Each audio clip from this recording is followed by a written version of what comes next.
Paano makakatipid ng mobile data habang gumagamit ng Facebook? Isa ka ba sa mahilig manood ng videos sa Facebook? Kung isa ka sa gumagamit ng data na gustong makatipid, may paraan para hindi agad mabilis maubos. Lalo na kung gumagamit ka ng Facebook. Hindi natin maiiwasan gagamit ng mobile data, lalo na kung nasa labas tayo ng bahay. Alam mo bang may adjust lang tayo sa settings ng ating Facebook para hindi agad maubos ang ating mobile data. Ang nakaganda pa dito ay pwede mo i-adjust ang video quality kapag mobile data ang iyong ginagamit. Kung gusto mong malaman kung paano makatipid ng mobile data kapag nagpe-Facebook, panoorin mo ang video na to. Pero bago ang lahat, kung gusto mo ganitong video, ay huwag mo kong kalimutang i-follow para updated ka sa mga bago kong video. Una, punta tayo ng Facebook apps. Once na nasa Facebook na tayo, dito sa may upper right side, yung may tatlong linya, pindutin lang to.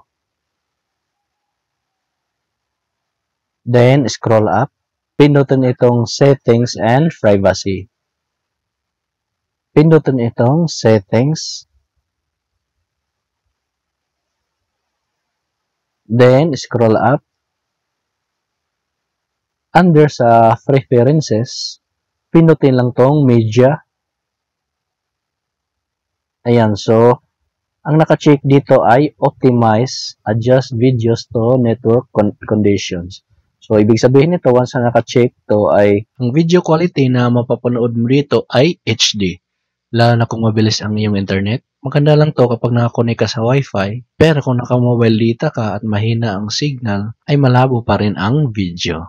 Ang kasunod naman ito ay Data Saver. Use up to 40% less data by reducing video quality. Ibig sabihin nito ay kahit malakas ang iyong internet connection, ay mababawasan ang video quality na pinapanood mo.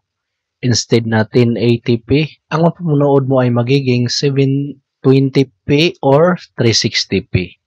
Bagay ito sa naka-mobile data at ayaw ka agad maubos ang kanilang data.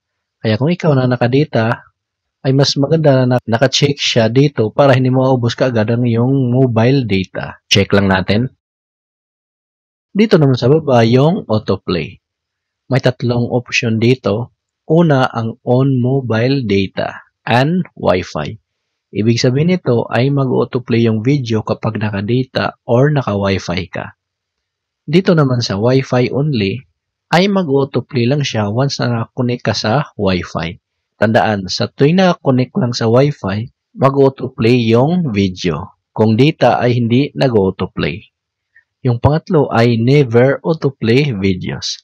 Ibig sabihin nito, kahit naka-mobile data at naka-Wi-Fi ka, ay hindi mag-autoplay yung video. Kung mapapansin mo na habang nanonood ka ng video sa Facebook at nag-scroll up ka, ay nagpi-play ka agad yung video kahit hindi mo naman pinindot ang play button. Ito yung magandang i-select kasi hindi naman lahat ng nakikita natin na video ay pinapanood natin. Mas maganda pa rin na ikaw mismo ang magde-decide kung ipi-play mo yung video o hindi. Kaya i-suggest na ito yung i-check mo. Then check ko lang yung box. Changes has been saved. Ganun lang kadali paano makatipid ng mobile data habang nanonood ka ng video sa Facebook. Kung nagustuhan mo ang video na to, huwag kalimutang mag-like, subscribe, at hit notification bell para updated ka sa mga bago kong video.